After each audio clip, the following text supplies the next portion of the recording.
అనుగ్రహం ఉంటుంది, ఈశ్వర కటాక్షం ఉండి గుండె కొట్టుకుంటుందంటే ఆరోగ్యంతో ఉంటాడు.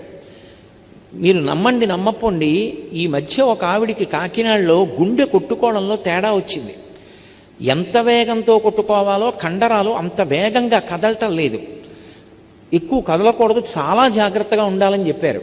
ఆవిడ కొంతకాలం నువ్వుల నూనె దీపం పెట్టి దాని మించి వస్తున్నటువంటి పొగని ఏ పూజ చేయకుండా, భర్తగారు పూజ చేసి వెళ్ళిపోయాక పొగని వాసన చూస్తూ కళ్ళు మూసుకొని ధ్యానం చేస్తూ కూర్చునేది. కొన్నాళ్ళు అయిన తర్వాత ఆవిడ పరీక్షల కోసం పెడితే ఆశ్చర్యకరంగా ఆవిడికి గుండె కవాటాలు కండరాలు మామూలుగా పనిచేసాయి. అందుకే కార్తీక మాసం వచ్చినప్పుడు దీపాలు ఎక్కువ పెట్టిస్తారు. కారణం ఏంటంటే బయట చలి, లోపల రక్తనాళాలు కుంచుకుపోతాయి. మళ్ళీ వేడి పెంచడానికి దీపాలు పెట్టి ఆ పొగ ద్వారా ప్రాణుల్ని రక్షిస్తారు. అందుకే కార్తీక పౌర్ణమి నాడు జ్వాలాతోరణం, అన్ని దీపాలు వెలిగిస్తారు ఎక్కడ చూసి.